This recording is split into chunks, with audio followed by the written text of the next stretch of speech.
सोच सकते हैं आप। अप्रैल 2020 में YouTube पर शुरुआत करने के बाद खान सर के 20 मिलियन फॉलोअर्स हैं। जाहिर सी बात है कि देश के काफ़ी युवा इनसे पढ़ भी रहे हैं और प्रेरित भी हो रहे हैं। And he in turn knows exactly what young India is aspiring towards. तो चलिए जानते हैं उनसे यंग भारत के बारे में। Please welcome on stage Khan sir from Khan GS research centre. आइए प्लीज हमारे साथ स्टेज पर। And to lead this conversation, please welcome one of India's most read, watched and loved storytellers, Chetan Bhagat. Welcome, Chetan.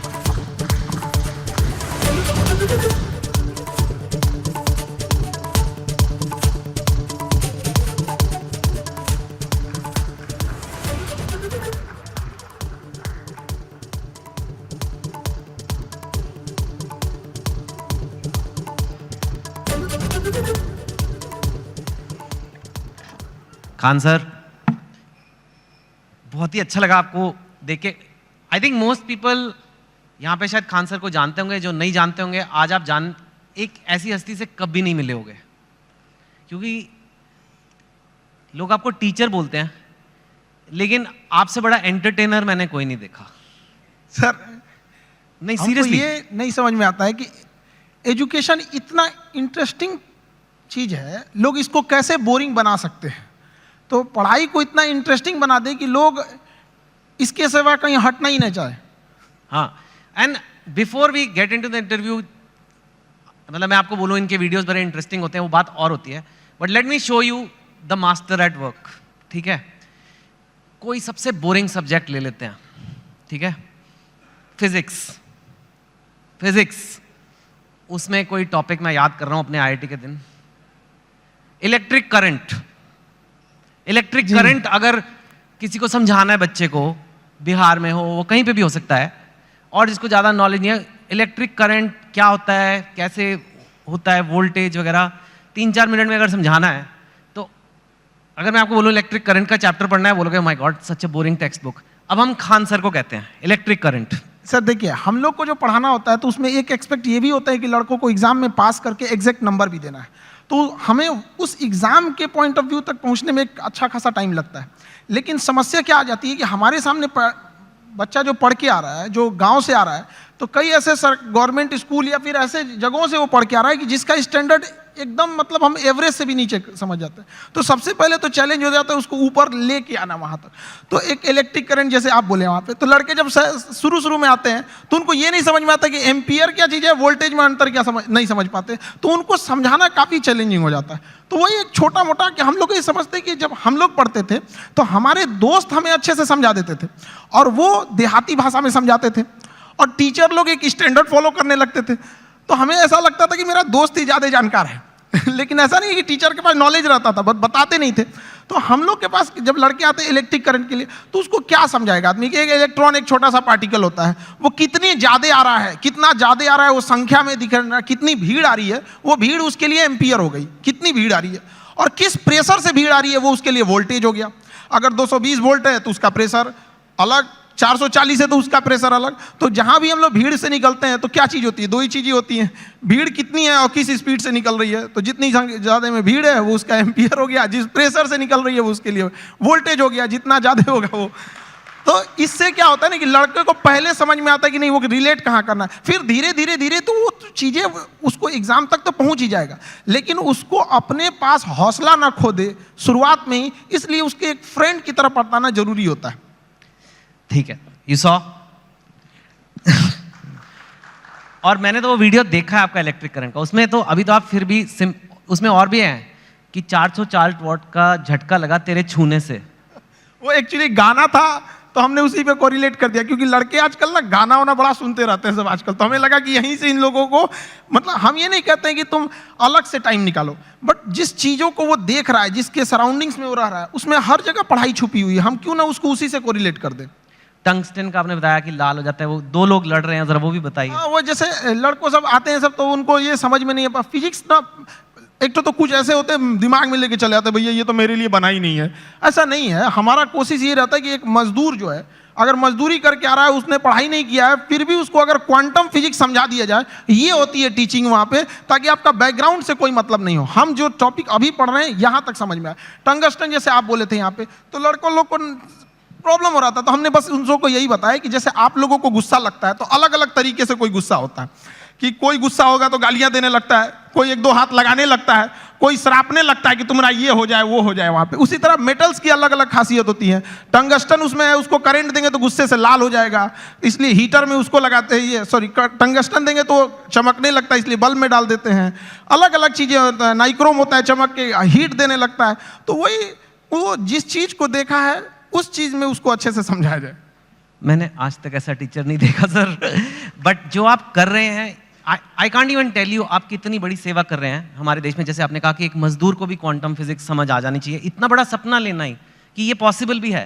क्योंकि मैंने तो जहाँ तक देखा है, एक एलीट क्लास होती है इंडिया में, उसी को इंग्लिश मिलती है, और वो इंग्लिश जिसको मिलती है उसी को एक सर्टन टाइप ऑफ एजुकेशन मिलती है, और फिर वही और आगे बढ़ता जाता है, वही नौकरियाँ ले जाता है, वही टॉप पोजिशंस ले जाता है। आपने उसको तोड़ने की कोशिश किया? हमारे लाइफ का सबसे अच्छा डिसीजन था कि हमने इंग्लिश मीडियम छोड़ के हिंदी मीडियम में आ गए। आपने ये मेरी जिंदगी का सबसे अच्छा डिसीजन था। अगर हम नहीं छोड़े रहते तो कहीं कुछ भी नहीं गए रहते। क्या पढ़ रहे हैं हमें नहीं समझ में। हाँ, जरूर है कि इंग्लिश मीडियम में या फिर जो आजकल के स्टैंडर्ड है उसमें हम जितने पैसे खर्च कर रहे हैं, जितना इंफ्रास्ट्रक्चर कर रहे हैं, तो अगर हम हजारों की भीड़ अगर किसी चीज में लगाएंगे तो एक दो तो सफल होके आएंगे ही आएंगे ना। लेकिन एक ये भी तो देखिए हमने कितने उसमें लगाए और कितना आउटकम आया यहाँ पर। तो हिंदी मीडियम के आप स्कूल में, हमारे यहाँ पे एक स्कूल में हम जब पढ़ रहे थे सरकारी स्कूल में, तो ऊपर से टूट के गिर गया था छत, थोड़ा सा तो फूट गया सर यहाँ पे मेरा। अब बताइए वहाँ के लड़का सबको तो पहले देखना पड़ता है कि मेरा बिल्डिंग कैसा है। तो ये सब भी तो मायने रखता है वहाँ पे। तो ऐसा नहीं है कि उनको जितना हम लोग अगर मोटिवेट करें या अच्छा, एक चीज़ और भी है, लोग सफल होने के बाद ना इंग्लिश को ज़्यादा प्रीफर करने लगते हैं। तो ऐसा लगने लगता है कि इंग्लिश ही है, बहुत बड़ी भाषा ही है। ऐसा नहीं है, भाषा बाधा नहीं होनी चाहिए, खास करके एजुकेशन में। जी हाँ, बिल्कुल। आपका बचपन कैसा था? मैंने सुना है बहुत मतलब पैसे की कमी रही, ये वो, कितनी आपने गरीबी देखी है काफ़ी। मैं जानना चाहता हूँ क्योंकि लोगों को पता लगे कि आपके बैकग्राउंड के लोग भी कितना ऊपर गए हैं, तो इसके लिए ये बताना ज़रूरी है कि आपका बचपन कैसा था। अब गरीबी की हम क्या बोलें, हमने गरीबी को उतने पास से देखा है कि लोग अपनी पत्नी को उतना पास से ना देखे होंगे। लेकिन फिर भी कुछ चीजें थी, दोस्तों ने काफी हेल्प किया। वो अपने पॉकेट खर्च में से कुछ पैसे देते थे ताकि आदमी पढ़ सके यहाँ पे। तो काफी दोस्तों ने भी हेल्प किया यहाँ पर। और धीरे धीरे कुछ टीचर्स भी आए हैं, वो लोग ने भी, पहले कुछ टीचर थे जो मतलब बहुत कम फी में पढ़ाते थे। तो हमें भी ऐसा लगा था कि जैसे हमारे साथ के बहुत सारे लड़के, उनको अच्छी कोचिंग्स मिल गई 10th और 11th के बाद, तो उन लोग काफ़ी अच्छे अच्छे जगह पढ़ने लगे। हम लोग उनको देखते थे तो ऐसा लगता था कि ये जगह हमारे लिए नहीं है, एक अलग सी फील आती थी कि ये मेरे लिए नहीं है यहाँ पर। तो फिर जब हम लोग टीचिंग में आए तो हमने सोचा था कि भाई कोई भी गरीब से गरीब लड़का के लिए वो बड़े से बड़ी शिक्षा ग्रहण करने के लिए सपना देख सकता है और उसका सपना पूरा होगा। Very nice. सुना है कि आपके पास एक बार घर जाने के लिए 90 रुपए की टिकट थी, आपके पास थे नहीं 90 रुपए, 40 रुपए थे, तो इसलिए आप जा ही नहीं पाए घर। कुछ ऐसा भी कुछ हुआ था?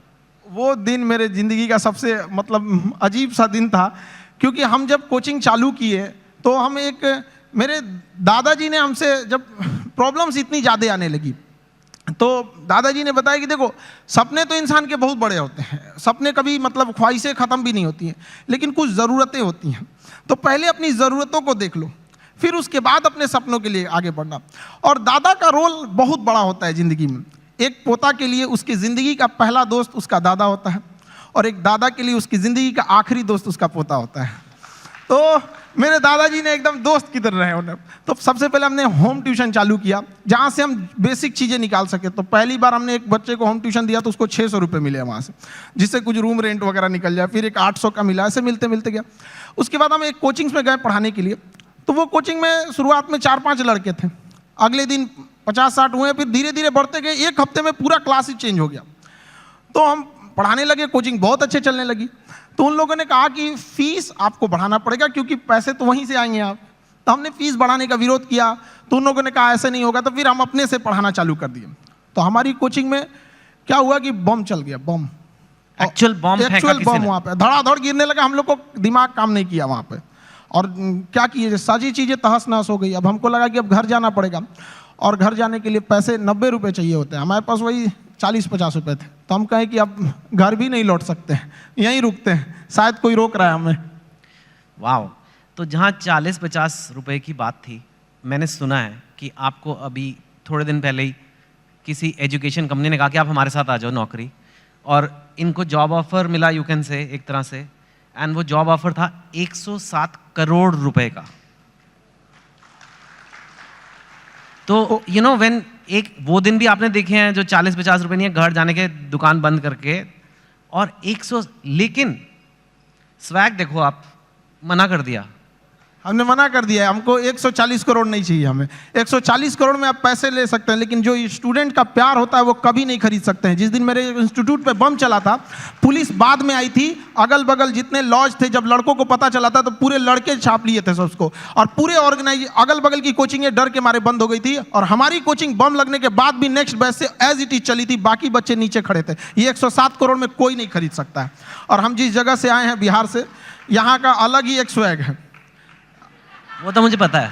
हाँ, हम लोग आए, उसका अलग स्वैग है। हमारे यहाँ किसी का दिल टूटता है तो वो मजनू नहीं बल्कि माझी बन के पहाड़ तोड़ देता है। अरे वाह, हमारे यहाँ उगते, हर जगह उगते सूरज की पूजा की जाती है, हमारे यहाँ डूबते सूरज को भी पूजा किया जाता है। हमारे यहाँ युद्ध से पहले बुद्ध पढ़ा दिया जाता है। तो हम उस जगह से आए हैं जहाँ पे किसी को, अगर किसी को ऐसा लगेगा कि उसको दबा के उसको रास्ते से हटाया जा सकता है, तो नहीं हो सकता है वो। अरे वाह, लेकिन यू नो अभी ये ऐसा फील्ड बन गया है, कोचिंग, एजुकेशन वगैरह, जहाँ लोग बहुत, आपकी बात अलग है, लेकिन लोग बहुत पैसे बना रहे हैं, लाइक ऐसे खबरों में तो आ रहा है बहुत करोड़ों में। हमने यूपीएससी जो चालू किया, पैसा आपको मोटिवेट नहीं करता? नहीं, पैसे हमारा एक अलग सपना है। अब किसी को बोलते हैं तो उसको अजीब सा लगता है। जैसे कोई घर है, अगर वो सड़क से ज्यादा नीचे धंस गया तो एक टेक्नोलॉजी आ गई है, जैक लगा के उसे उठा देते थे। तो हमें ऐसा लगता है ना कि हमारे इंडिया में भी ना एजुकेशन सिस्टम इतना महंगा हो गया है कि जो जिन लोगों के पास पैसे नहीं थे वो अपने आप को दबा हुआ महसूस करते हैं। तो हमने इंडिया के सबसे बेस्ट टीचरों के साथ अपने साथ जोड़े, और उन लोगों को भी धन्यवाद देते हैं जो जुड़े।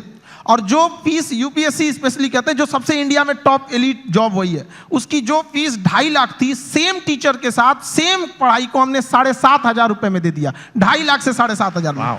हाँ, इससे क्या होगा कि हर गरीब लड़का भी पढ़ सकता है। होता क्या था सर कि यूपीएससी निकालने के बाद जो डीएम की कुर्सी पे बैठते थे तो उनका मेंटल लेवल बहुत हाई रहता था, लेकिन जो पब्लिक रहती थी उनका मेंटल लेवल बहुत नीचे रहता था। तो अभी इतनी सस्ती फीस होने की वजह से हर कोई पढ़ेगा, और पढ़ने के बाद जब वो मेंटल लेवल बढ़ेगा तो कुर्सी पे बैठने वाले अधिकारी और सामने की पब्लिक, केवल अंतर रहेगा तो कुर्सी का, बाकी मेंटल लेवल समान रहेगा, कोई शोषण नहीं कर सकता है वहां पे। Very nice. मैं आपसे पूछना चाहूँगा, इनफैक्ट यूथ जो है, आज भारत का यूथ है, कोई एवरेज लड़का है, लड़की है, चाहे बिहार में है, चाहे असम में है, तमिलनाडु में, कहीं भी हो सकती है, वो लाइफ में आगे बढ़ना चाहते हैं, ठीक है, और पढ़ाई एक जरिया है, पर आप उन्हें ओवरऑल क्या मैसेज दोगे? क्या करना चाहिए एक इंडिया के यूथ को जो लाइफ में अपने आप को ऊपर जाना चाहता है, स्पेशली जो हो सकता है हिंदी बोलने वाले बैकग्राउंड से हो, हिंदी मीडियम से हो, ब्लू कॉलर से वाइट कॉलर जाना है, अपनी औकात पार करनी है, जो आपने इतनी ऐसे पार किया कि मतलब 107 करोड़ हो गए नहीं चाहिए, मतलब दैट लेवल तक डेफिनेटली आपके पास लेसन्स हैं बच्चों को देने के लिए, उनको आप क्या बोलोगे? देखिए, आजकल के लड़कों के पास ना डिस्ट्रैक्शन बहुत ज़्यादा हो गया है। वो मोबाइल में घुस रहे हैं तो उधर ही घुसते रह जा रहे हैं, पढ़ रहे हैं, ऊपर से एक नोटिफिकेशन आया व्हाट्सएप, उस पर कोई लिंक खुला, उधर ही के उधर ही रह जा रहे हैं। तो पहली बात कि लड़कों को अपने आप में एकदम श्योर रहना चाहिए कि अगर हमें डिस्ट्रैक्शन से बचना है मोबाइल, तो उसका डिसाइड करो कि भाई हमें अगर 2 घंटे चलाना है तो चलाओ, लेकिन एक फिक्स फ्रेम होना चाहिए कि 2 से 4 चलाएंगे, उसके बाद किसी का कॉल आएगा नहीं उठाएंगे, चाहे कोई भी हो, तो उस टाइम फ्रेम के बाद उनको नहीं होना चाहिए।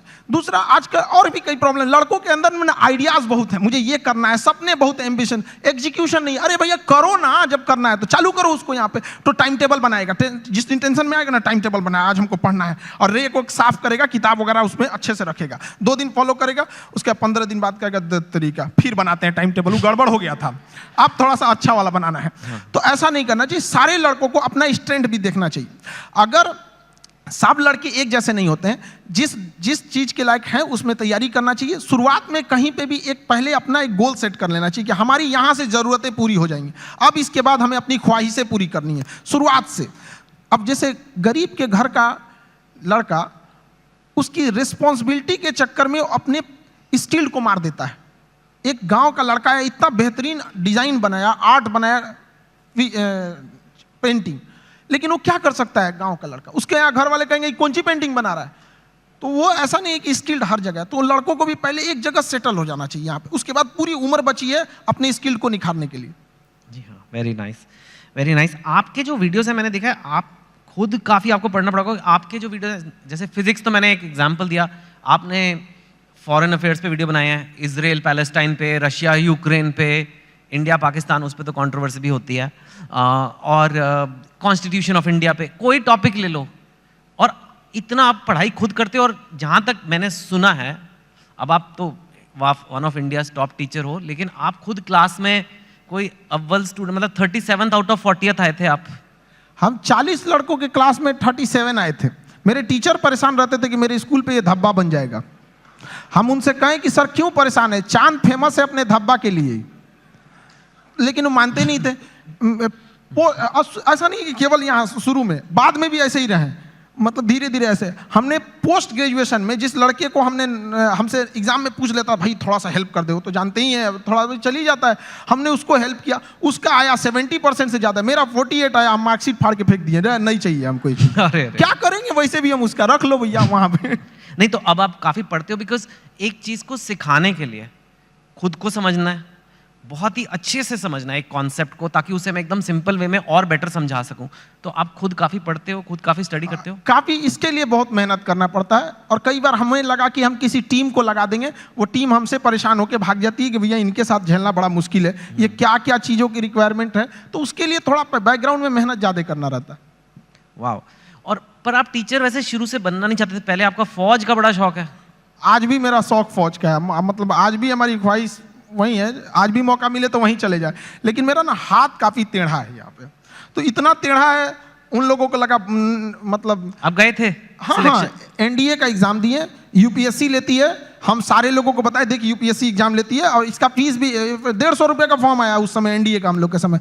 लोगों को लगा कि तो हमको, सब लोगों को लगा कि अभी फौजी बन जाएगा, लेफ्टिनेंट। हम गए वहाँ से, बाद में पता चला ये गड़बड़ है, तो रिजेक्ट हो गए। हालांकि ऐसा नहीं है कि वो लोग सेलेक्ट कर लेते तो अच्छा ही करते हैं वहाँ पे। कभी कभी हमने फौज पे, हथियारों पे, मिसाइल पे ऐसी वीडियोस बना देते हैं कि लोग हमको उधर से फोन आने लगता है, यार इतना थोड़ी बताना है, आप इतना भी मत बता दो वहाँ पे। और फिर उसके बाद आपने ये शुरू किया। मुझे एक बात बताइए, अब हम जनरल बातें करते हैं, हाँ एक दो। आप बिहार से हैं, और बिहार को शायद आपसे अच्छा बहुत ही कम लोग समझते होंगे। बिहार का पर कैपिटा इनकम या बेरोजगारी या कोई भी इकोनॉमिक मैट्रिक्स आप ले लीजिए, आई एम श्योर आपने वीडियो भी बनाए हुए हैं, आप तो यूपीएससी की तैयारी कराते हैं। सपोज करिए जैसे साउथ की स्टेट्स हैं या कहीं से काफ़ी कम है, और ऐसा हिस्टोरिकली नहीं था, तो क्यों है ऐसा और कैसे बदला जा सकता है? देखिए, बिहार के पिछड़ेपन का कई कारण है, तो हमें अब उस कारणों के पीछे अब उतना भागेंगे लोग तो सही नहीं है, फिर तो कारण गिना के चलेंगे। हाँ, अब आगे बढ़ सकता है। अब हम बच्चों से जब मिलते हैं तो उनके क्या कारण, एक दो कारण तो बताइए। देखिए, एक वहाँ पे एजुकेशन सिस्टम जो था पूरी तरह से चरमरा गया है। एजुकेशन सिस्टम जो अच्छा है वो इतना महंगा है कि एक लेवल के लोग वहाँ जा नहीं सकते उस चीज़ों को। दूसरा, किसी भी तरह का कहीं पे भी फिनेंशियल चीज़ें ना होती हैं, एक्टिविटीज़ होती हैं, तो बाकी उसके साथ साथ कई चीज़ें की ग्रोथ होने लगती है। जैसे गरीबी अगर घुसेगा ना तो कई चीज़ों को तबाह करके रख देता है वहाँ पे। तो पॉपुलेशन ज़्यादा होने की वजह से गरीबी ज़्यादा हो गया, इंडस्ट्रियलाइजेशन हुआ नहीं, फ्रेड रूल ला दिया गया ताकि यहाँ से मिनरल्स वगैरह, उस समय झारखंड साथ में था भी, तो यहाँ से मिनरल्स बाहर जाते थे तो उस पर गवर्नमेंट सब्सिडी दे देती थी, जिस वजह से इंडस्ट्रीज को लगा कि क्या जरूरत है यहाँ स्टेब्लिश करने में। नेचुरल प्रॉब्लम्स भी है, बाढ़ वगैरह की, तो कई कारणों से बिहार काफ़ी पीछे रह गया। लेकिन अभी का क्या है कि एजुकेशन ही एक ऐसा रास्ता है, एक ऐसा हथियार है एजुकेशन, जो किसी मेटल डिटेक्टर में भी नहीं पकड़ा जाता है। लेकिन इसकी एक ही खराबी है कि ये काफ़ी लॉन्ग टाइम समय लेता है। चावल की खेती 1 साल में रिजल्ट दे देता है, शीशम सागवान लगाइएगा 15 साल में हो जाएगा। एजुकेशन आपको 20-25 साल लेगा, लेकिन एक ऐसा इन्वेस्ट है जो जिंदगी भर आपको रिटर्न देते रहेगा यहाँ पे। तो एजुकेशन से ही किसी चीज को बदला जा सकता है, और आजकल के यूथ में वो चीज आ गया है। अब वो ना ब्रॉड लेवल पे सोच रहे हैं, और कई बार ऐसे यूथ भी घबरा जाते हैं कि सर, कहीं कहीं ऐसे न्यूज भी आती है कि इतना पढ़ा लिखा होकर छोटा जॉब कर रहा है। ये हकीकत है, और इसे देखा भी गया है कि बहुत पढ़े लिखे लोग छोटे जॉब में भी गए हैं, लेकिन वो बहुत दिन तक वहां रुकेगा नहीं।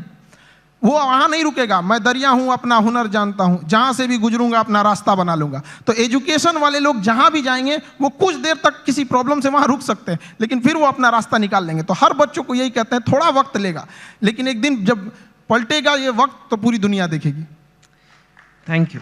आपको लगता है एजुकेशन, क्वालिटी एजुकेशन है ना, क्वालिटी एजुकेशन कम प्राइस में दी जा सकती है? बिकॉज एक्चुअली आप एक्सेप्शन है इन, मतलब जैसे फॉर एग्जांपल मेडिकल की सीट ले लीजिए या एमडी की सीट, मैंने सुना है 1-1 करोड़ रुपया, मतलब फॉरेन जाके मेडिसिन करना ज़्यादा सस्ता हो गया इंडिया से। ऐसे भी हैं कि करोड़ रुपए में डिग्रियां हैं। वो कहते हैं कि भाई हमें अच्छी एजुकेशन देनी है तो भाई लगेंगे पैसे, अब कैसे करें, कैंपस बनाना है, इंफ्रास्ट्रक्चर बनाना है, ये बनाना है, वो फैकल्टी लेनी है। आप कह रहे हो कि लो कॉस्ट एजुकेशन भी अच्छी क्वालिटी की दी जा सकती है? बिल्कुल दी जा सकती है, और हमने किया भी है। अगर किसी चीज़, किसी लड़कों से हम यही कहते हैं कि अगर आपको इंडिया के किसी बेस्ट टीचर को ढूंढना है तो 2 तरीके हैं। या तो आप सर्च कीजिए who is best teacher for UPSC, या तो आप खान ग्लोबल स्टडीज पे आके चेक कर लीजिए यहाँ कौन पढ़ा रहा है, तो दोनों में रिजल्ट सेम ही आने वाला है यहाँ पे। अब जैसे आप कह रहे हैं कि एजुकेशन को चेंज किया जा सकता है, गवर्नमेंट किसी चीज़ को लेकर पकड़ के बैठ गई है। मेडिकल कॉलेज के इतने नॉर्म्स है, यूनिवर्सिटीज़ के इतने नॉर्म्स है। हम चाहते हैं कि हम लोग के पास जैसे एजुकेशन सिस्टम में कुछ सुधार होना चाहिए। एजुकेशन एक अलग चीज़ है, स्किल एक अलग चीज़ है। आप यहाँ पे बैठे हैं ड्यू टू योर स्किल, वरना सवाल तो कोई भी पूछ सकता है। तो एज इट इज़ महत्व देना चाहिए एग्जाम में कि अगर 500 का एग्जाम है किसी एकेडमिक चीज़ों की, तो उसमें 250 एजुकेशन होना चाहिए और 250 उसमें स्किल होना चाहिए। हम लोग किस पे भाग रहे हैं? एजुकेशन पे, स्किल्ड पे नहीं भाग रहे हैं। एजुकेशन, स्किल्ड, एक्सपीरियंस, ये 3 चीज चाहिए सबको सक्सेस होने के लिए। हम लोग को अगर गवर्नमेंट दे दे कि भैया एक यूनिवर्सिटी आप खोलो, हम बताते हैं कि अगर हम लोग को एक परमिशन दे दे तो बाकी यूनिवर्सिटियों को प्रॉब्लम हो जाएगी, लोग उंगली उठाने लगेंगे, देखिए 4 दिन हुआ यूनिवर्सिटी खोले, कैसे होता है चीज। करेक्ट। लेकिन गवर्नमेंट इतने रूल्स बना के रखी है कि जिन्हों चेंज करना है वो आने में इतना पेपर वर्क देख के परेशान हो जाएंगे। आधार कार्ड में नाम सुधरवाने में हालत खराब हो जाता है, यूनिवर्सिटी तो बहुत बड़ी चीज है। That's true. आप कंपेटिटिव एग्जाम्स के लिए बच्चों को पढ़ाते हो, जो एक इंडिया में बहुत बड़ी नीड है, लेकिन कई बार कंपेटिटिव एग्जाम्स की वजह से बच्चे बहुत गलत कदम भी उठा लेते हैं। कोटा में आपने सुना होगा, कई लोग अपनी जान पे, मैं बोलना नहीं चाहता, लेकिन आपको पता है क्या क्या कदम उठाते हैं। और इतना ज़्यादा, अगर कुछ बच्चे ऐसा कर रहे हैं तो कितने ज़्यादा बच्चों में स्ट्रेस होगा, प्रेशर होगा। आप भी वो देखते हैं बच्चों में, और जो पेरेंट्स ये देख रहे हैं टीवी पे या यहाँ पे, उनको क्या कहेंगे कि कैसे उस चीज़ को हैंडल करना है? क्योंकि इंडिया में कंपटीशन का लेवल कुछ ज़्यादा ही है। मैंने सुना है कि एक पोस्ट के लिए, एक जॉब के लिए मतलब कितने लोग हैं। सो कैसे एक आदमी अपना मेंटल हेल्थ या कहें उसे अच्छा रखे? देखिए, बच्चों में एक चीज़ हम ये कहेंगे कि अगल बगल के एक्सपेक्टेशंस को वो देख लेता है और घबरा जाता है। वो अपनी माँ की बातों को सुने। जब हम फेल होते थे ना, तो मेरी मम्मी हौसला बढ़ाती रहती थी, कहती थी दुनिया तुम बहुत आगे जाएगा। हम कहते थे टीचर लोग कहते हैं कि तुम धब्बा हो, तो उनका कहना था टीचर लोग क्या जानेंगे तुमको, हम तुमको ज़्यादा जानते हैं, पूरी दुनिया की तुलना में हम तुमको 9 महीना पहले से जानते हैं, तो हमसे बेहतर तुम्हें कोई नहीं जानेगा। यहाँ पे स्टूडेंट को भी कहते हैं एक बार अपनी माँ बाप को देखो, तुम हीरा हो, तुम्हें कोई नहीं बदल सकता है। अपने दुनिया के दबाव में नहीं आना चाहिए। जिस पे ये जग हंसा है उसने इतिहास रचा है। वहाँ पे क्या हो गया ना, इतने बर्डन डाल दिए गए हैं। उनको लगता है कि आईआईटी बहुत, या फिर आप एम्स हो गया, आईएम हो गया। ऐसा नहीं है, यहाँ अच्छे लड़के गए हैं जिन्होंने आईआईटी को अच्छा बनाया है। वरना आईआईटी बिना एग्जाम लिए और डायरेक्ट सिलेक्शन दे के दिखा दे, फिर देखे वो मेंटेन कर पाएगा? नहीं, वो एग्जाम लेके अच्छे लड़कों को ही सेलेक्ट करके लाती है यहाँ पे। तो लड़कों को भी मेहनत करते रहना चाहिए और कभी सुसाइड वगैरह पे नहीं सोचना चाहिए। हो सकता है कि जिनको लगता है कि मेरा एग्जाम नहीं हो पाया, आगे जाने के बाद उनकी कंपनी में एग्जाम पास करने वाला एम्प्लॉय बन जाए। सही बात है, नाइस। आर्टिफिशियल इंटेलिजेंस की आजकल बड़ी खबरें आ रही है। एक ये चैट जीपीटी आ गया है, आपने देखा ही होगा। कई लोगों को खतरा हो रहा है कि अब तो इतने बढ़िया कंप्यूटर हो जाएंगे, इतने बढ़िया ये आर्टिफिशियल इंटेलिजेंस हो जाएगा कि वही आंसर लिख देगा, वही सब कुछ कर देगा, मतलब नौकरियां सारी गायब हो जाएंगी। आप आर्टिफिशियल इंटेलिजेंस को कैसे देखते हैं, और आपको लगता है कि ऐसा कुछ? आर्टिफिशियल इंटेलिजेंस ह्यूमन इंटरवेंशन को थोड़ा कम कर देता है, लेकिन ये मिथ है कि आने के बाद काम खत्म कर देगा। इंडिया में जब कंप्यूटर आ रहा था तो लोगों को यही लगा था कि पूरी लोगों का काम खत्म कर देगा। ये उसी का एडवांस वर्जन है। ऐसा नहीं है कि लोगों का काम खत्म, आप उस समय एक नए नीड्स होंगी, नई ज़रूरतें होंगी, उस पर इंसान शिफ्ट हो जाएगा। कभी ये खत्म नहीं होगा। आर्टिफिशियल इंटेलिजेंस का दुरुपयोग बहुत हो सकता है, इससे बचना चाहिए। गवर्नमेंट को आर्टिफिशियल इंटेलिजेंस से मिसयूज को रोकने के लिए एक हार्ड कदम उठाने चाहिए। भारत में आईटी रूल्स उतने मतलब स्ट्रिक्ट नहीं हैं। ज़्यादा वक्त बचा नहीं है, लेकिन आप काम ही करते रहते हो, सारा टाइम काम करते रहते हो। हमको तो बस पढ़ाना रहता है, पढ़ा के हटे फिर उसके बाद खाली बैठते तो सोचते हैं कि और कौन से टॉपिक पर, इस टॉपिक को हमने इस बैच में ऐसे पढ़ाया, अगली बैच में इसको और अच्छे से कैसे समझा सकते हैं। आप इतने सारे बच्चों का सोचते रहते हो, कभी ये नहीं सोचते आपके अपने बच्चे होंगे? प्यार व्यार हुआ है आपको कभी? दिल, आप इतने एग्जाम्पल देते हो मजनू वाले अपने टॉक्स में, मैंने देखा है मजनू 400 वोल्ट का झटका, पता नहीं कितना। हाँ, तो आपका कभी दिल, या आप सिंगल हैं, मैरिड हैं, मतलब क्या? क्योंकि ये आता है कई बार लोग, अब आप इतनी हस्ती बन चुके हो कि लोग ये सब सवाल पूछते हैं सर। नहीं देखिए, ये सब चीज़ हम सिंगल, ये सब ये लोग तो घर वाले डिसाइड करेंगे, उन लोग का गृह मंत्रालय का ये काम होता है, ये मम्मी पापा का काम है आज चीज़ों को। आजकल के लड़कों को बस ये कहेंगे, ये सब डिस्ट्रैक्शन से उन लोगों को बचना चाहिए यहाँ पर। और रही बात हमारा, तो हमको मेन काम रहता है लड़कों के बारे में ही सोचते रहे, स्टूडेंट को कैसे समझाया जा सकता है। अपने ही पानी में घुल जाना ही बर्फ का मुकद्दर होता है, तो हम लोग बच्चों के लिए और उनकी बेहतर कैसे किया जा सकता है, इसी पे ज़्यादा ध्यान रहता है। फिर भी थोड़ा तो मतलब अपने लिए भी वक्त निकालिए कुछ। You are one of India's most eligible bachelors now, आपको पता नहीं बात? वक्त मिलेगा तो वक्त निकाल लेंगे। हाँ, तो ठीक है। नहीं, वो तो खैर मस्ती पूछ रहा। और जाते जाते बस यही कि काफ़ी हमारे पास वक्त नहीं उतना, कई बार कंट्रोवर्सीज हुई हैं आपके वीडियोस पे, आपके कंटेंट पे, आपके नाम पे, आपका नाम असली क्या है, कुछ ऐसे ये सब। And I don't want you to answer each of them. आप उनको कैसे देखते हो? हम कंट्रोवर्सी वाले लोग को देखते हैं, बिना मतलब की चीज़ों को इंटरफेयर करने, वो जिस लेवल पे हम लोग बताते हैं उस लेवल पे जाने के बाद किसी को कंट्रोवर्सी करने की जरूरत ही नहीं पड़ेगी। हम लोग टीचर हैं, हम लोग बीच का रास्ता नहीं, जो सही है उसको सही बोलेंगे, गलत है उसको गलत बोलेंगे। अगर कोई गलत है तो उसको पूरा बता देंगे कि देखो ये चीज़ें गलत है, और सही है तो उसको पूरा बताएंगे कि ये सही है। अब इंसान वन साइडेड होता है, वो सोचता है कि हम भी उधर ही साइड में चले जाए, ऐसा नहीं हो सकता है। ठीक है खान सर, बढ़िया काम कर रहे हो, करते रहिए। धन्यवाद। Thank you so much. Thank you.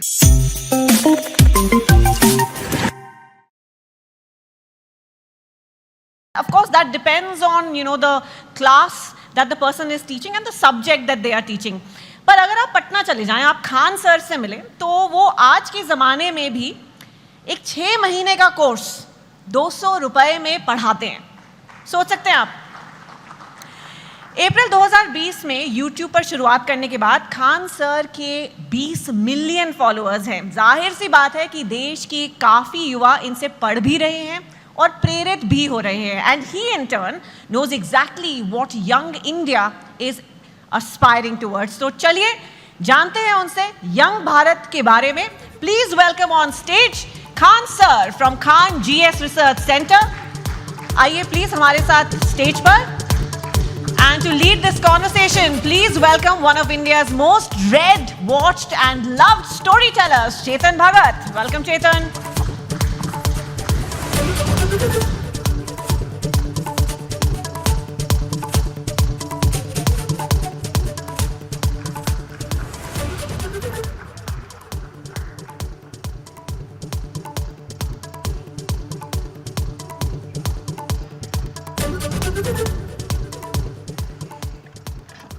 Khan sir, बहुत ही अच्छा लगा आपको देख के। आई थिंक मोस्ट पीपल यहाँ पे शायद खान सर को जानते होंगे, जो नहीं जानते होंगे आज आप एक ऐसी हस्ती से कभी नहीं मिले होंगे, क्योंकि लोग आपको टीचर बोलते हैं, लेकिन आपसे बड़ा एंटरटेनर मैंने कोई नहीं देखा सर। नहीं सीरियसली, ये नहीं समझ में आता है कि एजुकेशन इतना इंटरेस्टिंग चीज है, लोग इसको कैसे बोरिंग बना सकते हैं। तो पढ़ाई को इतना इंटरेस्टिंग बना दे कि लोग इसके सिवा कहीं हटना ही नहीं चाहे। हाँ, and before we get into the interview, मतलब मैं आपको बोलूँ इनके वीडियोस बड़े इंटरेस्टिंग होते हैं, वो बात और होती है, but let me show you the master at work. ठीक है, कोई सबसे बोरिंग सब्जेक्ट ले लेते हैं, ठीक है, फिजिक्स, उसमें कोई टॉपिक मैं याद कर रहा हूँ अपने IIT के दिन, इलेक्ट्रिक करंट अगर किसी को समझाना है बच्चे को, बिहार में हो, वो कहीं पे भी हो सकता है, और जिसको ज़्यादा नॉलेज नहीं है, इलेक्ट्रिक करंट क्या होता है, कैसे होता है, वोल्टेज वगैरह 3-4 मिनट में अगर समझाना है, तो अगर मैं आपको बोलूँ इलेक्ट्रिक करंट का चैप्टर पढ़ना है, बोलोगे my God such A boring text book. अब हम खान सर को कहते हैं इलेक्ट्रिक करंट। सर देखिए, हम लोग को जो पढ़ाना होता है तो उसमें एक एक्सपेक्ट ये भी होता है कि लड़कों को एग्जाम में पास करके एग्जैक्ट नंबर भी देना है। तो हमें उस एग्ज़ाम के पॉइंट ऑफ व्यू तक पहुंचने में एक अच्छा खासा टाइम लगता है। लेकिन समस्या क्या आ जाती है कि हमारे सामने बच्चा जो पढ़ के आ रहा है, जो गांव से आ रहा है, तो कई ऐसे गवर्नमेंट स्कूल या फिर ऐसे जगहों से वो पढ़ के आ रहा है कि जिसका स्टैंडर्ड एकदम मतलब हम एवरेज से भी नीचे समझ जाते हैं। तो सबसे पहले तो चैलेंज हो जाता है उसको ऊपर लेके आना वहाँ तक। तो एक इलेक्ट्रिक करंट जैसे आप बोले वहाँ पे, तो लड़के जब शुरू में आते हैं तो उनको ये नहीं समझ में आता कि एम्पियर क्या चीज़ है, वोल्टेज में अंतर क्या नहीं समझ पाते, तो उनको समझाना काफ़ी चैलेंजिंग हो जाता है। तो वही एक छोटा मोटा कि हम लोग ये समझते कि जब हम लोग पढ़ते थे तो हमारे दोस्त हमें अच्छे से समझा देते थे और वो देहाती भाषा में समझाते थे और टीचर लोग एक स्टैंडर्ड फॉलो करने लगते थे। तो हमें ऐसा लगता था कि मेरा दोस्त ही ज़्यादा जानकार है लेकिन ऐसा नहीं है कि टीचर के पास नॉलेज रहता था, बट बताते नहीं थे। तो हम लोग के पास जब लड़के आते हैं इलेक्ट्रिक करंट के लिए, तो उसको क्या समझाएगा आदमी कि एक इलेक्ट्रॉन एक छोटा सा पार्टिकल होता है, वो कितनी ज़्यादा आ रहा है, कितना ज़्यादा आ रहा है वो संख्या में दिख रहा है, कितनी भीड़ आ रही है, वो भीड़ उसके लिए एम्पियर हो गई, कितनी भीड़ आ रही है, और किस प्रेशर से भीड़ आ रही है वो उसके लिए वोल्टेज हो गया। अगर 220 वोल्ट है तो उसका प्रेशर अलग, 440 है तो उसका प्रेशर अलग। तो जहां भी हम लोग भीड़ से निकलते हैं तो क्या चीज़ होती है, दो ही चीज़ें होती हैं, भीड़ कितनी है और किस स्पीड से निकल रही है। तो जितनी ज़्यादा में भीड़ है वो उसका एम्पियर हो गया, जिस प्रेशर से निकल रही है वो उसके लिए वोल्टेज हो गया, जितना ज़्यादा होगा वो। तो इससे क्या होता है ना कि लड़के को पहले समझ में आता है कि नहीं वो रिलेट कहाँ करना है, फिर धीरे धीरे धीरे तो वो चीज़ें उसको एग्जाम तक तो पहुँच ही जाएगा, लेकिन उसको अपने पास हौसला ना खो दे शुरुआत में ही, इसलिए उसके एक फ्रेंड की तरह बताना जरूरी होता है। ठीक है, यू सॉ और मैंने तो वो वीडियो देखा है आपका इलेक्ट्रिक करंट का, उसमें तो अभी तो आप फिर भी उसमें और भी हैं कि 440 वॉट का झटका लगा तेरे छूने से। वो एक्चुअली गाना था तो हमने उसी पे कोरिलेट कर दिया, क्योंकि लड़के आजकल ना गाना वाना बड़ा सुनते रहते हैं सब आजकल, तो हमें लगा कि यहीं से इन लोगों को, मतलब हम ये नहीं कहते हैं कि तुम अलग से टाइम निकालो, बट जिस चीज़ों को वो देख रहा है, जिसके सराउंडिंग्स में वो रह रहा है, उसमें हर जगह पढ़ाई छुपी हुई है, हम क्यों ना उसको उसी से कोरिलेट कर दें। टंगस्टन का आपने बताया कि लाल हो जाता है, वो दो लोग लड़ रहे हैं, जरा वो भी बताइए। वो जैसे लड़कों सब आते हैं सब, तो उनको ये समझ में नहीं है फिजिक्स ना, एक तो कुछ ऐसे होते हैं दिमाग में लेके चले आते हैं, भैया ये तो मेरे लिए बना ही नहीं है। ऐसा नहीं है, हमारा कोशिश ये रहता है कि एक मजदूर जो है, अगर मजदूरी करके आ रहा है, उसने पढ़ाई नहीं किया है, फिर भी उसको अगर क्वांटम फिजिक्स समझा दिया जाए, ये होती है टीचिंग वहाँ पे, ताकि आपका बैकग्राउंड से कोई मतलब नहीं हो, हम जो टॉपिक अभी पढ़ रहे हैं यहाँ तक समझ में आए। टंगस्टन जैसे आप बोले थे यहाँ पे, तो लड़कों लोग को प्रॉब्लम हो रहा था, तो हमने बस उन लोगों को यही बताया कि जैसे आप लोगों को गुस्सा लगता है तो अलग अलग तरीके से कोई गुस्सा होता है, कि कोई गुस्सा होगा तो गालियां देने लगता है, कोई एक दो हाथ लगाने लगता है, कोई सरापने लगता है कि तुम्हारा ये हो जाए वो हो जाए वहाँ पे। उसी तरह मेटल्स की अलग अलग खासियत होती है। टंगस्टन उसमें है, उसको करंट देंगे तो गुस्से से लाल हो जाएगा, इसलिए हीटर में उसको लगाते हैं, ये सॉरी टंगस्टन देंगे तो चमकने लगता है, इसलिए बल्ब में डाल देते हैं।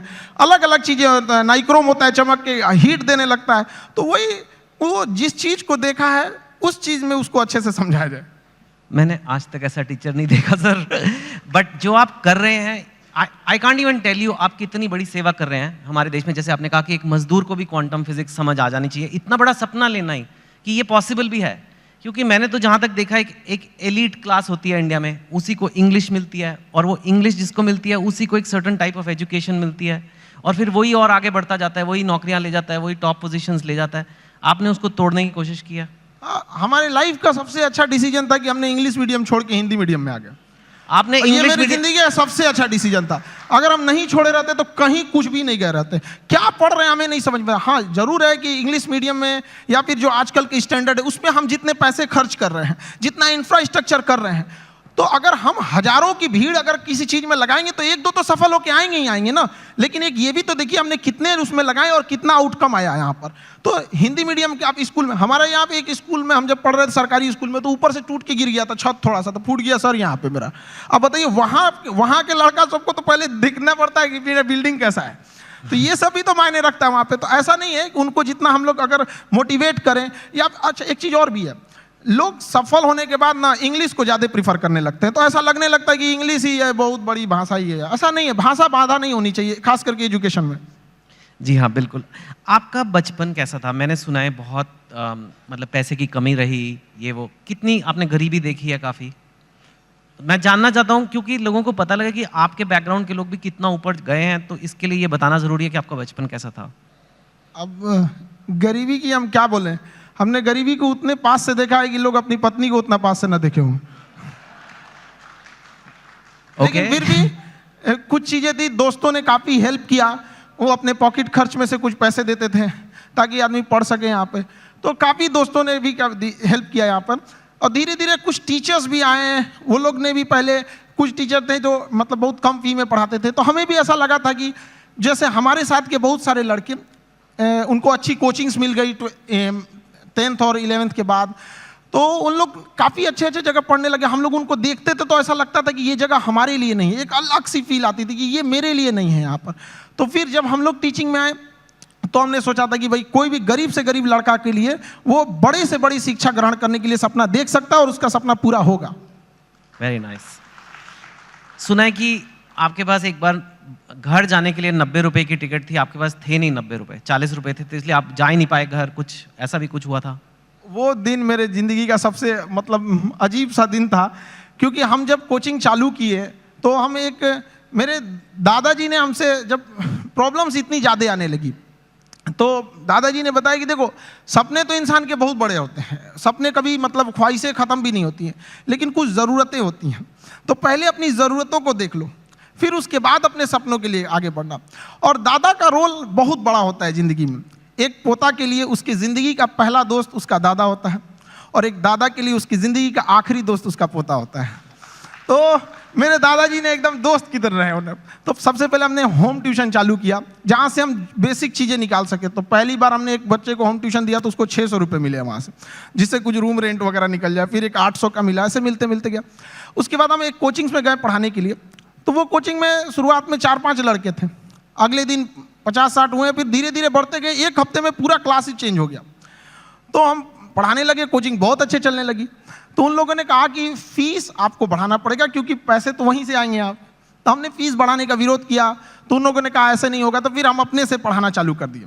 तो हमारी कोचिंग में क्या हुआ कि बम चल गया, बम, एक्चुअल बम वहाँ पे धड़ाधड़ गिरने लगा। हम लोग को दिमाग काम नहीं किया वहाँ पे, और क्या किए, सारी चीज़ें तहस नहस हो गई। अब हमको लगा कि अब घर जाना पड़ेगा, और घर जाने के लिए पैसे 90 रुपये चाहिए होते हैं, हमारे पास वही 40-50 रुपये थे। तो हम कहें कि अब घर भी नहीं लौट सकते हैं, यहीं रुकते हैं, शायद कोई रोक रहा है हमें। वाह। तो जहाँ 40-50 रुपए की बात थी, मैंने सुना है कि आपको अभी थोड़े दिन पहले ही किसी एजुकेशन कंपनी ने कहा कि आप हमारे साथ आ जाओ नौकरी, और इनको जॉब ऑफर मिला, यू कैन से, एक तरह से। एंड वो जॉब ऑफर था 107 करोड़ रुपए का।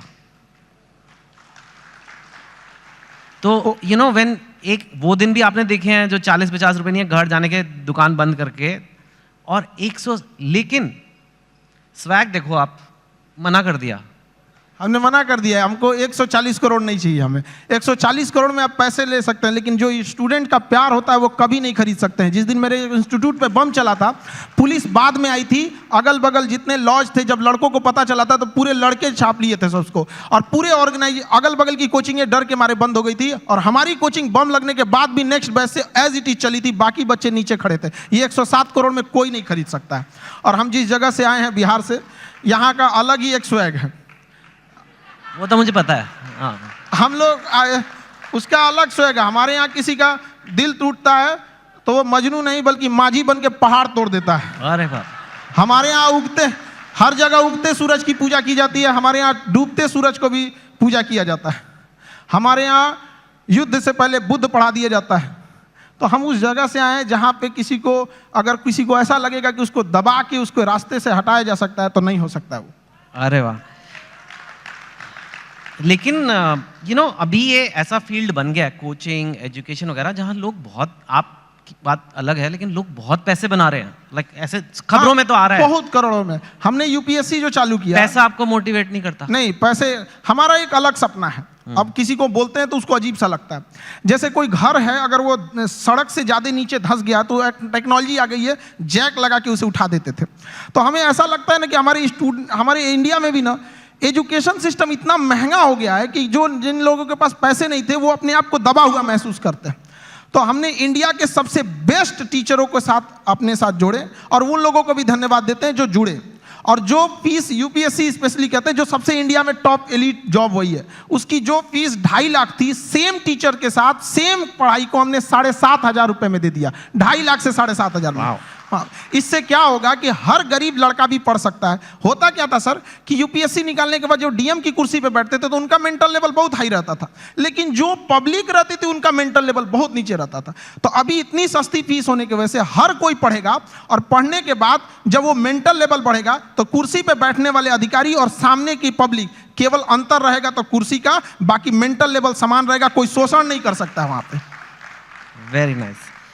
मैं आपसे पूछना चाहूँगा, इनफैक्ट यूथ जो है, आज भारत का यूथ है, कोई एवरेज लड़का है, लड़की है, चाहे बिहार में है, चाहे असम में है, तमिलनाडु में, कहीं भी हो सकता है, हो सकती है, वो लाइफ में आगे बढ़ना चाहते हैं, ठीक है, और पढ़ाई एक जरिया है, पर आप उन्हें ओवरऑल क्या मैसेज दोगे, क्या करना चाहिए एक इंडिया के यूथ को जो लाइफ में अपने आप को ऊपर जाना चाहता है, स्पेशली जो हो सकता है हिंदी बोलने वाले बैकग्राउंड से हो, हिंदी मीडियम से हो, ब्लू कॉलर से वाइट कॉलर जाना है, अपनी औकात पार करनी है, जो आपने इतनी ऐसे पार किया कि मतलब 107 करोड़ हो गए नहीं चाहिए, मतलब दैट लेवल तक डेफिनेटली आपके पास लेसन्स हैं बच्चों को देने के लिए, उनको आप क्या बोलोगे? देखिए, आजकल के लड़कों के पास ना डिस्ट्रैक्शन बहुत ज़्यादा हो गया है। वो मोबाइल में घुस रहे हैं तो उधर ही घुसते रह जा रहे हैं, पढ़ रहे हैं, ऊपर से एक नोटिफिकेशन आया व्हाट्सएप, उस पर कोई लिंक खुला, उधर ही रह जा रहे हैं। तो पहली बात कि लड़कों को अपने आप में एकदम श्योर रहना चाहिए कि अगर हमें डिस्ट्रैक्शन से बचना है मोबाइल, तो उसका डिसाइड करो कि भाई हमें अगर 2 घंटे चलाना है तो चलाओ, लेकिन एक फिक्स फ्रेम होना चाहिए कि 2 से 4 चलाएंगे, उसके बाद किसी का कॉल आएगा नहीं उठाएंगे, चाहे कोई भी हो, तो उस टाइम फ्रेम के बाद उनको नहीं होना चाहिए। दूसरा, आजकल और भी कई प्रॉब्लम, लड़कों के अंदर में आइडियाज बहुत है, मुझे ये करना है, सपने बहुत है, एम्बिशन, एग्जीक्यूशन नहीं। अरे भैया करो ना, जब करना है तो चालू करो उसको। यहाँ पे तो टाइम टेबल बनाएगा, जिस दिन टेंशन में आएगा ना, टाइम टेबल बनाया, आज हमको पढ़ना है, और रे को साफ करेगा, किताब वगैरह उसमें अच्छे से रखेगा, 2 दिन फॉलो करेगा, उसके 15 दिन बाद कहेगा तरीका, फिर बनाते हैं टाइम टेबल, वो गड़बड़ हो गया था, अब थोड़ा सा अच्छा वाला बनाना है। तो ऐसा नहीं करना चाहिए। सारे लड़कों को अपना स्ट्रेंथ भी देखना चाहिए। अगर सब लड़के एक जैसे नहीं होते हैं, जिस चीज के लायक हैं उसमें तैयारी करना चाहिए। शुरुआत में कहीं पे भी पहले अपना एक गोल सेट कर लेना चाहिए कि हमारी यहां से जरूरतें पूरी हो जाएंगी, अब इसके बाद हमें अपनी ख्वाहिशें पूरी करनी है शुरुआत से। अब जैसे गरीब के घर का लड़का उसकी रिस्पॉन्सिबिलिटी के चक्कर में अपने स्किल को मार देता है। एक गांव का लड़का है, इतना बेहतरीन डिजाइन बनाया, आर्ट बनाया, पेंटिंग, लेकिन वो क्या कर सकता है गांव का लड़का? उसके यहाँ घर वाले कहेंगे कौन सी पेंटिंग बना रहा है? तो वो ऐसा नहीं है कि स्किल्ड हर जगह। तो लड़कों को भी पहले एक जगह सेटल हो जाना चाहिए यहाँ पे, उसके बाद पूरी उम्र बची है अपने स्किल को निखारने के लिए। जी हाँ, वेरी नाइस, वेरी नाइस। आपके जो वीडियोस हैं मैंने देखा है, आप खुद काफ़ी आपको पढ़ना पड़ेगा। आपके जो वीडियो जैसे फिजिक्स, तो मैंने एक एग्जाम्पल दिया, आपने फॉरेन अफेयर्स पे वीडियो बनाए हैं, इजराइल पैलेस्टाइन पे, रशिया यूक्रेन पे, इंडिया पाकिस्तान, उस पर तो कंट्रोवर्सी भी होती है, और कॉन्स्टिट्यूशन ऑफ इंडिया पे, कोई टॉपिक ले लो, और इतना आप पढ़ाई खुद करते हो। और जहाँ तक मैंने सुना है, अब आप तो one of India's top teacher हो, लेकिन आप खुद क्लास में कोई अव्वल स्टूडेंट, मतलब 37th आउट ऑफ 40th आए थे आप। हम 40 लड़कों के क्लास में 37 आए थे। मेरे टीचर परेशान रहते थे कि मेरे स्कूल पे ये धब्बा बन जाएगा। हम उनसे कहें कि सर क्यों परेशान है, चांद फेमस है अपने धब्बा के लिए, लेकिन वो मानते नहीं थे। वो ऐसा नहीं कि केवल यहाँ शुरू में, बाद में भी ऐसे ही रहे, मतलब धीरे धीरे ऐसे। हमने पोस्ट ग्रेजुएशन में जिस लड़के को हमसे एग्जाम में पूछ लेता भाई थोड़ा सा हेल्प कर दो, तो जानते ही हैं थोड़ा चल ही जाता है, हमने उसको हेल्प किया, उसका आया 70% से ज़्यादा, मेरा 48 आया, हम मार्कशीट फाड़ के फेंक दिए, नहीं चाहिए हमको। क्या करेंगे, वैसे भी हम उसका रख लो भैया वहाँ पे। नहीं तो अब आप काफ़ी पढ़ते हो, बिकॉज एक चीज़ को सिखाने के लिए खुद को समझना है, बहुत ही अच्छे से समझना है एक कॉन्सेप्ट को, ताकि उसे मैं एकदम सिंपल वे में और बेटर समझा सकूं। तो आप खुद काफ़ी पढ़ते हो, खुद काफ़ी स्टडी करते हो? काफ़ी, इसके लिए बहुत मेहनत करना पड़ता है। और कई बार हमें लगा कि हम किसी टीम को लगा देंगे, वो टीम हमसे परेशान होकर भाग जाती है कि भैया इनके साथ झेलना बड़ा मुश्किल है, ये क्या क्या चीज़ों की रिक्वायरमेंट है, तो उसके लिए थोड़ा बैकग्राउंड में मेहनत ज़्यादा करना रहता है। वाह। और पर आप टीचर वैसे शुरू से बनना नहीं चाहते थे, पहले आपका फौज का बड़ा शौक है? आज भी मेरा शौक फौज का है, मतलब आज भी हमारी ख्वाहिश वही है, आज भी मौका मिले तो वहीं चले जाए। लेकिन मेरा ना हाथ काफ़ी टेढ़ा है यहाँ पे, तो इतना टेढ़ा है, उन लोगों को लगा मतलब। आप गए थे? हाँ, एनडीए का एग्जाम दिए, यूपीएससी लेती है, हम सारे लोगों को बताए देखिए यूपीएससी एग्जाम लेती है, और इसका फीस भी 150 रुपये का फॉर्म आया उस समय एनडीए का हम लोग के समय। लोगों को लगा कि क्या, तो हमको सब लोगों को लगा कि अभी फौजी बन जाएगा, लेफ्टिनेंट। हम गए वहाँ से, बाद में पता चला ये गड़बड़ है, तो रिजेक्ट हो गए। हालांकि ऐसा नहीं है कि वो लोग सेलेक्ट कर लेते तो अच्छा ही करते हैं वहाँ पे। कभी कभी हमने फौज पे, हथियारों पे, मिसाइल पे ऐसी वीडियोस बना देते हैं कि लोग हमको उधर से फोन आने लगता है, यार इतना थोड़ी बताना है, आप इतना भी मत बता दो वहाँ पे। और फिर उसके बाद आपने ये शुरू किया। मुझे एक बात बताइए, अब हम जनरल बातें करते हैं, हाँ एक दो। आप बिहार से हैं और बिहार को शायद आपसे अच्छा बहुत ही कम लोग समझते होंगे। बिहार का पर कैपिटा इनकम या बेरोजगारी या कोई भी इकोनॉमिक मैट्रिक्स आप ले लीजिए, आई एम श्योर आपने वीडियो भी बनाए हुए हैं, आप तो यूपीएससी की तैयारी कराते हैं। सपोज करिए जैसे साउथ की स्टेट्स हैं या कहीं से काफ़ी कम है, और ऐसा हिस्टोरिकली नहीं था, तो क्यों है ऐसा और कैसे बदला जा सकता है? देखिए, बिहार के पिछड़ेपन का कई कारण है, तो हमें अब उस कारणों के पीछे अब उतना भागेंगे लोग तो सही नहीं है, फिर तो कारण गिना के चलेंगे। हाँ, अब आगे बढ़ सकता है।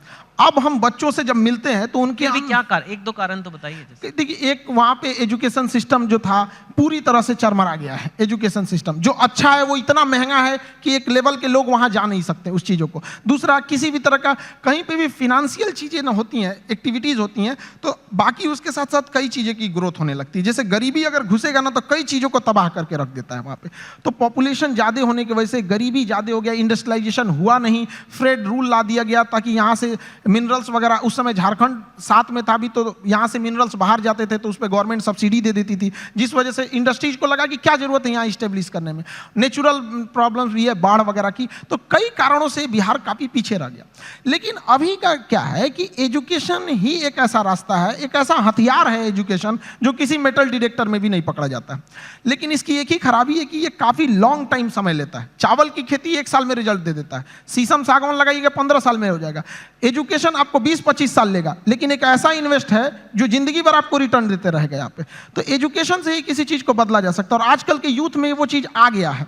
अब वो ना ब्रॉड लेवल पे सोच रहे हैं, और कई बार ऐसे यूथ भी घबरा जाते हैं कि सर, कहीं कहीं ऐसे न्यूज भी आती है कि इतना पढ़ा लिखा होकर छोटा जॉब कर रहा है। ये हकीकत है और इसे देखा भी गया है कि बहुत पढ़े लिखे लोग छोटे जॉब में भी गए हैं, लेकिन वो बहुत दिन तक वहां रुकेगा नहीं, वो वहां नहीं रुकेगा। मैं दरिया हूं, अपना हुनर जानता हूं, जहां से भी गुजरूंगा अपना रास्ता बना लूंगा। तो एजुकेशन वाले लोग जहां भी जाएंगे वो कुछ देर तक किसी प्रॉब्लम से वहां रुक सकते हैं, लेकिन फिर वो अपना रास्ता निकाल लेंगे। तो हर बच्चों को यही कहते हैं, थोड़ा वक्त लेगा, लेकिन एक दिन जब पलटेगा ये वक्त तो पूरी दुनिया देखेगी। Thank you. आपको लगता है एजुकेशन, क्वालिटी एजुकेशन है ना, क्वालिटी एजुकेशन कम प्राइस में दी जा सकती है? बिकॉज एक्चुअली आप एक्सेप्शन है इन, मतलब जैसे फॉर एग्जांपल मेडिकल की सीट ले लीजिए या एमडी की सीट, मैंने सुना है 1-1 करोड़ रुपया, मतलब फॉरेन जाके मेडिसिन करना ज़्यादा सस्ता हो गया इंडिया से। ऐसे भी हैं करोड़ रुपए में डिग्रियां हैं। वो कहते हैं कि भाई हमें अच्छी एजुकेशन देनी है तो भाई लगेंगे पैसे, अब कैसे करें, कैंपस बनाना है, इंफ्रास्ट्रक्चर बनाना है, ये बनाना है, वो फैकल्टी लेनी है।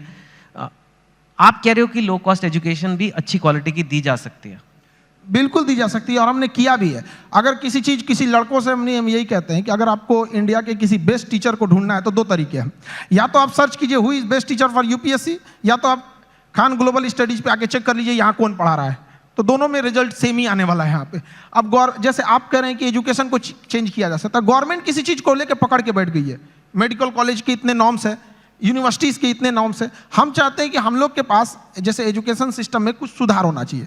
एजुकेशन एक अलग चीज़ है, स्किल एक अलग चीज़ है।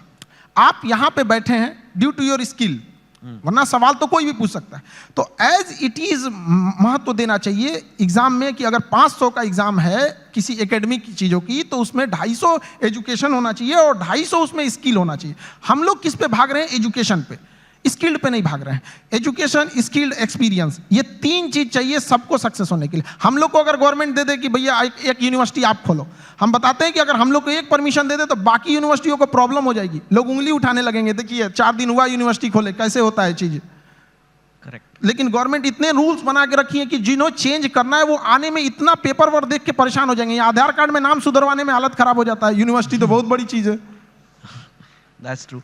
आप कंपेटिटिव एग्जाम्स के लिए बच्चों को पढ़ाते हो, जो एक इंडिया में बहुत बड़ी नीड है, लेकिन कई बार कंपेटिटिव एग्जाम्स की वजह से बच्चे बहुत गलत कदम भी उठा लेते हैं। कोटा में आपने सुना होगा, कई लोग अपनी जान पे, मैं बोलना नहीं चाहता, लेकिन आपको पता है क्या क्या कदम उठाते हैं। और इतना ज़्यादा, अगर कुछ बच्चे ऐसा कर रहे हैं तो कितने ज़्यादा बच्चों में स्ट्रेस होगा, प्रेशर होगा, आप भी वो देखते हैं बच्चों में, और जो पेरेंट्स ये देख रहे हैं टीवी पे या यहाँ पे, उनको क्या कहेंगे कि कैसे उस चीज़ को हैंडल करना है? क्योंकि इंडिया में कंपटीशन का लेवल कुछ ज़्यादा ही है। मैंने सुना है मतलब एक एक पोस्ट के लिए, एक एक जॉब के लिए मतलब कितने लोग हैं। सो कैसे एक आदमी अपना मेंटल हेल्थ या जो कहें उसे अच्छा रखे? देखिए, बच्चों में एक चीज हम ये कहेंगे कि अगल बगल के एक्सपेक्टेशंस को वो देख लेता है और घबरा जाता है। वो अपनी माँ की बातों को सुने।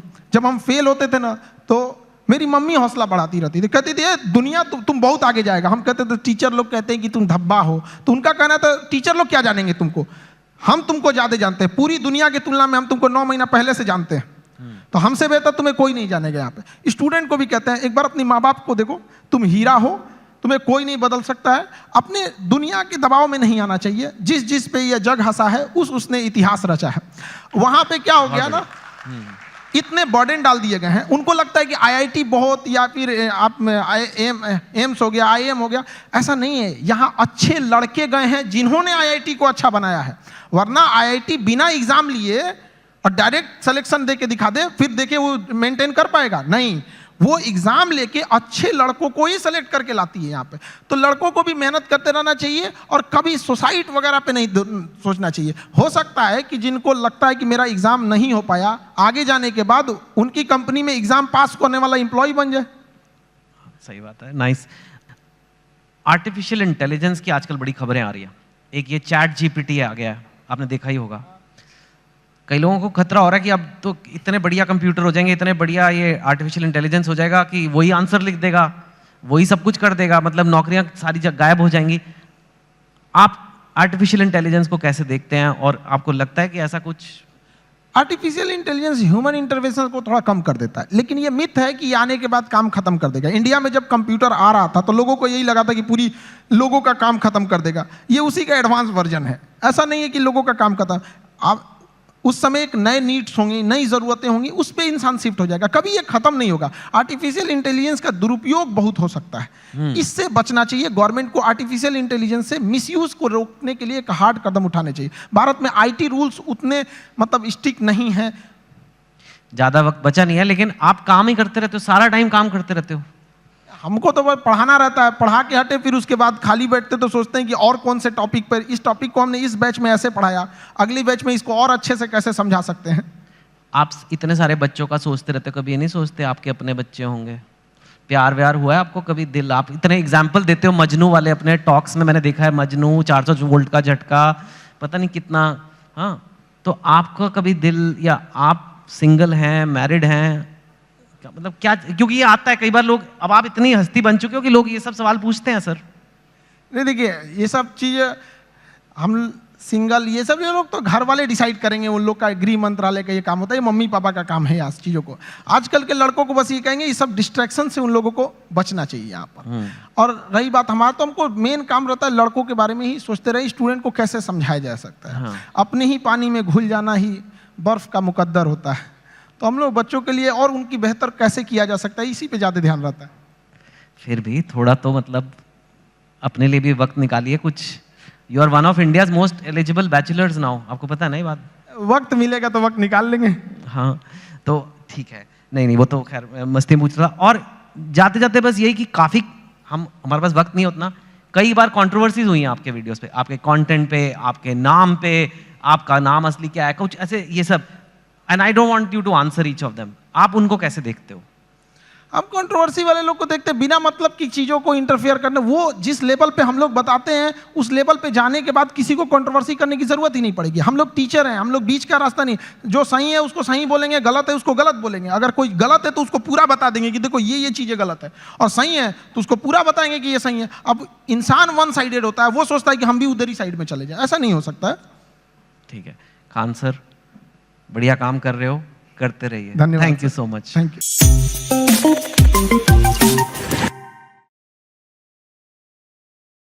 Of course, that depends on, the class that the person is teaching and the subject that they are teaching. पर अगर आप पटना चले जाएं, आप खान सर से मिलें, तो वो आज के ज़माने में भी एक 6 महीने का कोर्स 200 रुपए में पढ़ाते हैं। सोच सकते हैं आप? अप्रैल 2020 में YouTube पर शुरुआत करने के बाद खान सर के 20 मिलियन फॉलोअर्स हैं। जाहिर सी बात है कि देश के काफ़ी युवा इनसे पढ़ भी रहे हैं और प्रेरित भी हो रहे हैं। And he in turn knows exactly what young India is aspiring towards. तो चलिए जानते हैं उनसे यंग भारत के बारे में।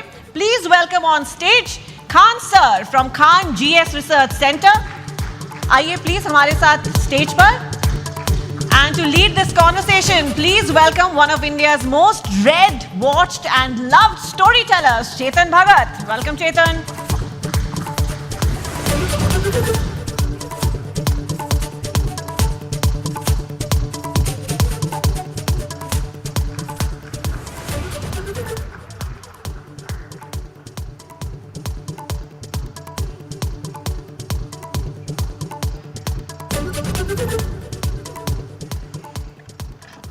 खान सर,